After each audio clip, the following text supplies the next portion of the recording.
안녕하세요. 김성길 목사와 함께하는 GTS 말씀 묵상 시간입니다. 오늘은 6번째 주간의 5째 날 묵상입니다. 5째 날 묵상의 주제는 관계 성공학인데요. 나 자신과의 관계, 다른 사람들과의 관계, 그리고 업무나 환경, 또 공부의 관계입니다. 오늘은 내가 하고 있는 일이나 또 내가 부딪혀 있는 어떤 환경이나 이런 부분들 속에 있는 좋은 점들, 장점들을 잘 찾아서 그 부분들과 친해지면서 어떤 환경이든지 유익하게 만들어 가보시고 업무도 좋은 관계에 맺으셔서 업무에 효과가 있는 그런 시간들을 만들어 보시기 바랍니다. 자, 오늘 먼저 또 그림을 보고 정리를 하겠습니다. 시내산에 이스라엘 백성들이 도착을 해서 1년 동안 그곳에 머물면서 3가지 일을 했다고 했죠. 첫째는 법을 받았고, 두 번째는 성막을 만들었습니다. 이 성막은 하나님과의 만남의 장소죠. 하나님을 믿는 백성이 되었으니까 하나님과 늘 만남이 이루어져야 되는 거죠. 그래서 성막이 만들어졌고, 이것은 결국 나중에 예수 그리스도를 통해서 우리가 하나님을 만나고 하나님께 나아가는 그런 길을 보여주는 내용입니다. 이게 두 번째 한 일이에요. 그리고 세 번째는 조직을 만듭니다. 내부 조직과 외부 조직, 이런 조직들을 만든 다음에 민수기 10장에서 가나안 땅을 향해서 출발하게 되는 것을 볼 수 있습니다. 자, 먼저 첫 번째 제목을 정하고 스토리텔링 해보겠습니다. 저는 이 제목을 성막 건축 이렇게 적어봤고요. 의미는 3가지를 적었습니다. 첫째는 시내산에서 두 번째 이루어진 일, 두 번째는 하나님과 만남의 장소, 세 번째는 십자가의 예표들. 그래서 이 문이라든지 하나님께 이 안에 하나님 임재하시고 하나님과 만나러 들어가는 거거든요. 그러니까 하나님께 나아가는 길은 바로 예수 그리스도 십자가의 길이지 않습니까? 여기서는 짐승들이 대신 죽게 되는 것이죠. 희생제물. 이게 예수님을 예표하는 사건들입니다. 이 안에는 예수님을 예표하는 사건들이 많이 들어 있습니다. 네, 이것을 우리가 보면서 신약을 생각해 볼 수 있기 바랍니다.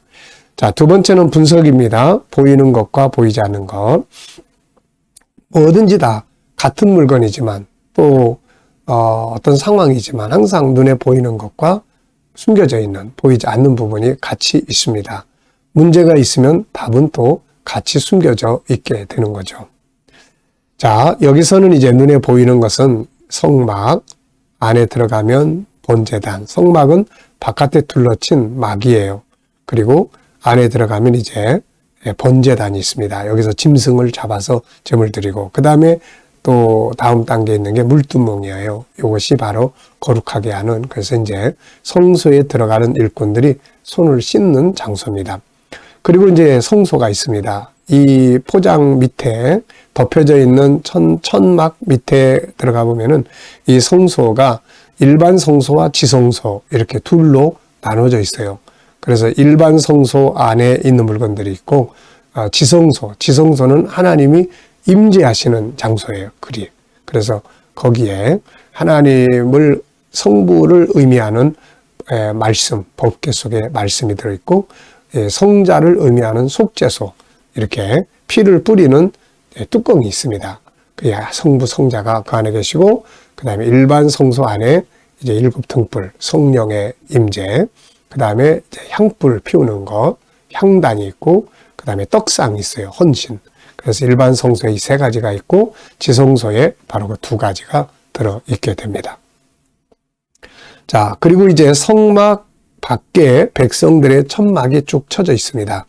이들이 때가 되면 이렇게 성막 앞에 다 모여서 하나님께 제사를 드리게 되는 거죠. 그리고 성막이 만들어져 있는 땅, 그리고 주변에 크고 작은 돌들도 많이 있고요. 광야니까 아무래도 많이 있겠죠. 자, 보이지 않는 부분에 있는 것은 바로 하나님, 예수님, 그리고 성령님, 네. 그리고 성막 안에 있는 물건들, 아까 제가 다 소개를 했죠. 그리고 그것들의 의미, 그리고 이 물건들의 사용 용도, 이런 것들이 이 안에 쭉 들어 있습니다. 그러니까 이 성소 안에는 삼위일체 하나님이 계시는 거예요. 그리고 이제 백성들이 들어가서 백성을 대표해서 제사장들이 들어가죠. 이 지성소 안에는 대제사장이 1년에 한 번만 들어가는 장소입니다. 나머지 일반 성소에 제사장이 들어가서 향 피우고, 신약에 오면은 계시록 5장에 보면 이 향은 성도들의 기도입니다. 기도드리고, 그 다음에 이제 등불을 켜고 성령의 불이 꺼지지 않게 하는 거죠. 그 다음에 이제 향 12, 이 떡을 올려놓는 진설병 제단이 있습니다. 이스라엘 12지파를 하나님 앞에 제물로 드리는 의식이죠. 이게 이제 신약 시대에 오면은 헌신입니다. 성도들의 헌신. 그래서 우리가 하나님을 섬기는 방법은 헌신과 그 다음에 기도예요. 이 두 가지로 하나님께 섬기게 되는 것이죠. 자, 연상법, 그림에서 가장 중요한 건 무엇인가요? 하나님과의 만남이에요. 이것은 성소는 하나님을 만나는 장소입니다. 예배당은 하나님을 만나는 장소죠. 그래서 여기서 제일 중요한 거는 물건들도 다 소중하지만 결국은 하나님과의 만남, 이게 아주 제일 중요합니다. 우리 신앙생활을 하면서 여러 가지 이벤트도 많이 필요하고 하지만 제일 중요한 건 내 영혼이 하나님을 만나는 것이죠.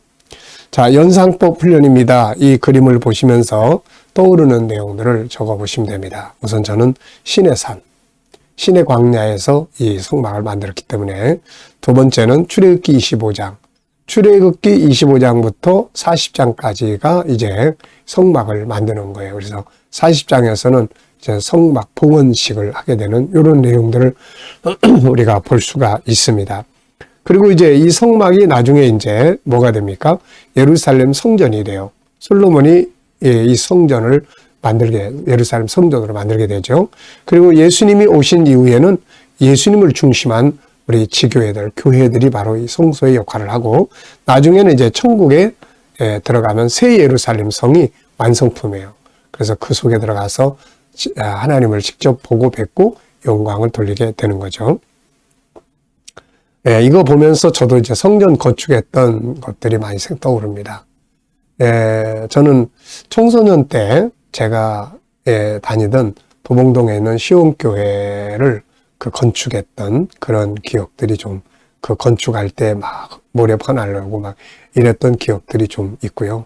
그리고 이제 교회 개척하러 나와서 처음에는 남의 건물을 이제 새 얻어가지고 시작을 하다가 이제 광장동에서 저희 교회를 처음 건축을 했죠. 그리고 이제 나중에 기도원에다가 성전을 또 하나 건축을 했죠. 그리고 나서 이제 여기에 이 남양주 이쪽에 우리 여기다가 가운동에다가 이제 저로서는 마지막 성전을 건축을 한 것 같습니다. 그래서 이렇게 아름다운 성전을 건축을 했습니다.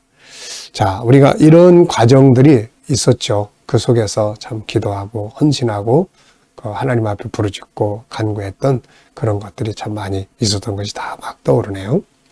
자, 상상력 키우기입니다. 이 현재 이 그림을 가운데 두고 앞에 저는 성소의 첫 번째 현장은 에덴 동산이에요.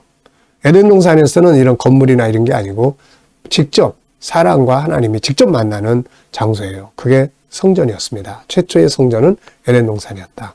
그리고 난 다음에 이제 에덴에 쫓겨난 다음에 이제 제단을 쌓아놓고 거기서 하나님을 이제 섬겼어요. 그러다가 이제 성막이 만들어진 거죠.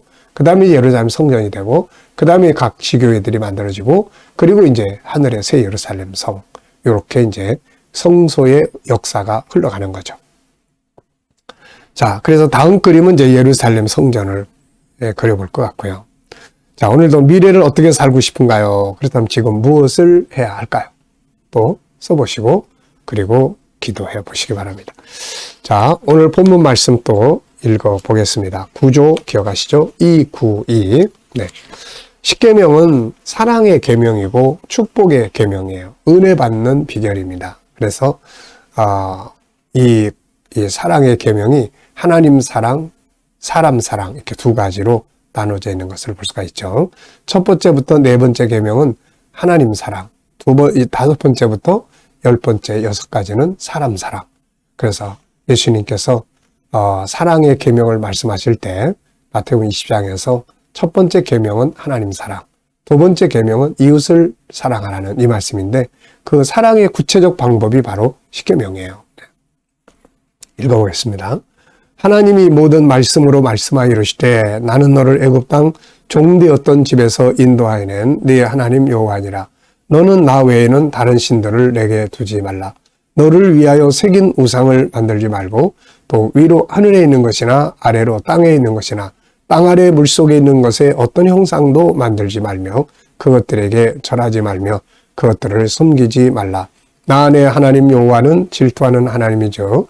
나를 미워하는 자의 죄를 갚되 아버지로부터 아들에게로 3, 4대까지 이르게 하거니와 나를 사랑하고 내 계명을 지키는 자에게는 1000대까지 은혜를 베푸느니라. 너는 내 하나님 여호와의 이름을 망령되게 부르지 말라. 여호와는 그의 이름을 망령되게 부르는 자를 죄 없다 하지 아니하리라. 안식일을 기억하여 거룩하게 지키라. 엿새 동안은 힘써 내 모든 일을 행할 것이나 일곱째 날은 내 하나님 여호와의 안식일인즉 너나 내 아들이나 내 딸이나 내 남종이나 내 여종이나 내 가축이나 내 문 안에 머무는 객이라도 아무 일도 하지 말라. 이는 엿새 동안에 나 여호와가 하늘과 땅과 바다와 그 가운데 모든 것을 만들고 일곱째 날에 쉬었습니다. 그러므로 나 여호와가 안식일을 복되게 하여 그 날을 거룩하게 하였느니라. 내 부모를 공경하라. 그리하면 내 하나님 여호와가 내게 준 땅에서 내 생명이 길리라. 살인하지 말라. 간음하지 말라. 도둑질하지 말라. 내 이웃에 대하여 거짓 증거하지 말라. 내 이웃의 집을 탐내지 말라. 내 이웃의 아내나 그의 남종이나 그의 여종이나 그의 소나 그의 낙이나 무릇 내 이웃의 소유를 탐내지 말라. 아멘. 자, 어제 감사한 일들 적어보시고요. 오늘 또 감사한 일들 그리고 또 미래에 감사한 일들 또 쭉 적어보시기 바랍니다. 자, 십계명을 보면서 오늘 느끼는 건 뭔가요? 저는 6절이 십계명을 주신 이유라고 생각을 해요. 예, 6절. 그래서 6절을 보시면은 예, 이렇게 되어 있습니다. 내 계명을 지키는 자들에게는 나를 사랑하고 내 계명을 지키는 자에게는 1000대까지 은혜를 베푸느니라. 하나님이 이 계명을 주신 것은 우리에게 은혜를 베푸시기 위해서 주신 거예요. 그래서 이 계명을 주신 목적은 바로 은혜, 그리고 은혜는 결국 복을 주시고 우리를 귀하게 사용하시는 거지 않습니까? 그래서 이 계명은 아주 축복의 비결이에요, 이게. 자, 여기서부터는 이제 8번째, 9번째, 10번째 계명의 의미들을 우리가 생각을 해 보게 되겠습니다. 8번째는 이제 도둑질 하지 말라는 거예요. 우리가 왜 도둑질을 하게 될까요? 무슨 뭐 습관적인 것도 있지만 도둑질을 하는 것은 내 것이 부족하기 때문에 그런 거죠. 그래서 잠언 기자는 자기를 너무 부유하지도 말게 해주시고 너무 가난하게도 말게 해주세요 라고 기도하죠. 너무 부유해지면 하나님을 잊어버릴까 봐 염려를 하는 거고 너무 가난하면 남의 것을 도둑질할까 봐 염려를 하고 있는 것입니다. 그래서 이 도둑질하지 말라 하는 이 계명을 좀 더 우리가 이렇게 폭넓게 생각하기 위해서는 두 가지를 우리가 해야 돼요. 그 첫째가 뭐냐? 내가 부지런하게 성실하게 열심히 일해서 내 삶을 부유하게 만드는 것입니다. 내가 넉넉하게 내 삶을 건강하게 만드는 거예요. 그러면은 굳이 남의 거 훔치려고 할 필요 없는 거죠, 이게. 그 다음에 또 하나는 나누는 비전을 갖고 사는 거예요. 항상 우리가 이렇게 작은 것이라도 아무리 없어도 나누려고 하는 거. 사실 나눔이라고 하는 것은 뭐가 많아가지고 나누는 게 아니에요. 내가 작은 것이더라도 나누는 훈련. 그러면 이제 이게 도둑질을 아예 예방을 하게 되는 겁니다. 자, 9번째 계명의 의미, 거짓 증거하지 마라. 자, 이것도 역시 우리가 거짓 증거를 왜 하게 됩니까? 이웃을 질투하고 시기하고 이웃을 모함하고 이웃을 제거하기 위해서 거짓말을 하게 되는 거거든요. 그러니까 이걸 안 하려면 이제 우리가 어떻게 해야 되겠습니까? 이 거짓 증거를 하게 되면 관계가 다 깨져요. 그리고 나중에 신뢰가 막 떨어져 버립니다. 그래서 실패하게 되는 거거든요. 그러니까 이걸 안 하기 위해서는 뭐가 필요해요? 역시 자기 삶이 일단은 건강해야 돼요. 여유가 있어야 된다는 이야기죠. 마음의 여유가 있는 사람들은 굳이 남을 모함하려고 할 필요가 없게 되는 거죠. 그리고 그 다음에는 이제 긍휼을 베푸는 거예요. 긍휼을 베푸는 겁니다. 사람을 이해하고 긍휼을 베푸고 서로 사랑하고 무엇보다도 조금 손해본다 이런 마음을 가지고 살아야 돼요. 조금 내가 손해보지 뭐. 네. 이게 하나님께 대한 신뢰, 네, 이런 게 아주 중요합니다. 그러면 하나님이 갚으시니까 내가 좀 손해볼 수 있어요. 그러면 굳이 남을 막 모함하고 해꾸지하고 막 그럴 필요가 하나도 없는 거죠. 자, 10번째 계명입니다. 내 이웃의 것을 탐내지 마라. 자, 어떻게 보면은 이게 총론적 계명이에요. 인간에 대해서. 이웃의 집, 살인하지 마라, 뭐 간음하지 마라, 도둑질하지 마라, 또 뭐예요? 또 거짓 증거하지 마라. 이게 다 그냥 종합적인 내용으로 정리된 것이 10번째 계명입니다. 이웃의 것 탐내고, 이웃의 아내 탐내면 간음이 되는 거고, 이웃의 물건 탐내면 도둑이 되는 거고, 이웃집을 모함하고 그러는 것은 거의 거짓 증거가 되는 거고, 다 그런 거 아닙니까, 이게? 자, 그래서 이웃의 것들을 탐내지 않기 위해서는 역시 자기의 삶을 건강하게 만들고, 그리고 자기 것을 또 소중히 여겨야 돼요. 자기 것으로 만족감. 근데 우리는 보통 자기 것에 형편없는 것처럼 생각하고 자꾸 남의 것만 탐내는 이런 모순을 가지고 살아요. 그러니까 자기 것을 존중하고 소중히 여길 수 있고 자기 것으로 만족할 수 있는 이런 게 필요하죠. 그리고 이제 이웃은 존중의 대상으로 훈련을 하는 겁니다, 이게. 그래서 참 이 10계명을 풀어보면은 이 안에는 여기서는 하지 마라 그랬지만은 반대로 우리가 해야 될 것들이 아주 많습니다. 그래서 내 삶을 건강하게 만드는 것, 이것이 10계명을 지키는 아주 중요한 방법들이에요, 이게. 자, 14절로 15절에서 질문 2개 만들어 봅니다. 14절, 15절은 간음하지 말라는 것과 도둑질하지 말라는 거예요. 자, 왜 간음하지 마라 그랬을까요? 간음이 주는 결과는 뭔가요? 그냥 다 파괴되는 거예요. 양심이 파괴되는 거고, 또 인간관계가 파괴되는 거고, 또 자식들이 막 이렇게 인격이 무너져요. 네, 그리고 자기 인생이 파괴되는 겁니다. 그래서 우리가 참 이 10계명을 정말 우리가 잘 기억하고 지켜야 돼요. 이 기준으로 삼아야 돼요. 도둑질하지 않기 위해서는 뭐가 필요한가? 우선 자기 삶이 부유하도록 부지런하게 성실하게 자기 삶을 만들어 가야 되고, 자기 것으로 만족하고 나눔의 비전을 가져야 한다. 참 정말 어떻게 보면은 이 계명은 자기 개발, 자기 성장, 자기 삶을 강화시키는 아주 중요한 축복의 비결입니다. 자, 오늘은 5번째, 6번째, 7번째 날은 EQ를 위해서 기도합니다. 자, 오늘은 EQ 첫 번째 관계에 대한 기도입니다. 나, 가족, 다른 사람, 또 전도 대상자, 또 많은 공동체들이 있죠. 좋은 관계 갖기 위해서는 아픈 마음을 이해하고 본능을 이해하고 공감해주고 지지하고 협력과 돕고 존중법을 좀 훈련하고 그러면 좋은 관계 가질 수 있습니다. 자, 오늘은 우리에게 부딪혀 있는 환경이나 내가 하는 업무나 이런 것들과 좀 잘 친해져서 좋은 관계를 만들어서 성공하면 되는 거죠. 자, 오늘도 묵상하겠습니다. 자, 다 눈을 감아 보시고요. 눈 감고 오늘 본문을 한번 쭉 기억해 보시고 또 내 마음의 소원, 그리고 오늘 하루 동안 할 일, 그리고 해결해야 될 문제, 또 만나야 할 사람들 기억하시면서 주님께 물으시기 바랍니다. 오늘 이 사람을 만나는데 주님, 내가 무슨 말을 하면 좋을까요? 오늘 제가 여기에 가는데 어떻게 행동하면 좋을까요? 오늘 이 업무를 처리하는데 어떤 자세로 하면 좋을까요? 그리고 기다려 보시면 떠오르는 어떤 감동들이 있습니다. 이 영감을 가지고 우리가 세상을 살아가는 거죠. 저는 3가지의 영감을 적었어요. 기도하고 마음의 소원은 믿음으로 하고, 또 사람을 만났을 때는 축복하고, 어떤 일을 처리하는 데 있어서는 능력으로 이렇게 해라 하는 그 3가지를 적었습니다.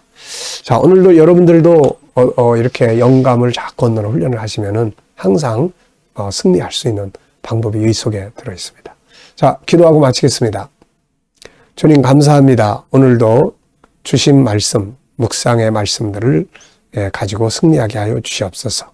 오늘도 우리 자녀들, 친척들, 동료들 중에 믿지 않는 자들 다 주께 돌아와 구원받게 하여 주시고, 또 오늘 우리 자녀들과 성도들의 직장, 사업장이 복되게 하시고, 새로운 일터를 구하는 자들에게는 좋은 일터들이 예비되게 하여 주시옵소서. 또 치료받는 성도들에게 치유의 능력이 더 강하게 역사하여 주시고, 오늘도 또 이 나라와 민족이 함께 하시고 지도자들에게 지혜를 주셔서 나라를 바르게 이끌어갈 수 있게 하여 주시고, 또 오늘도 세계 곳곳에 있는 선교사님들과 저들의 사역 가운데 은혜 베풀어 주시옵소서. 세계 속에서 코로나의 전염병이 이제 온전히 다 끝나게 하시고, 또 우크라이나 전쟁 다 끝나서 세계가 다시금 발전하게 하시고, 또 우리가 천국 복음 들고 세계로 다 또 나아가게 하여 주시옵소서. 오늘도 주님 EQ를 위해서 기도합니다. 모든 관계가 아름다운 관계로 발전하게 하여 주시옵소서. 감사하며 예수님의 이름으로 기도하옵나이다. 아멘.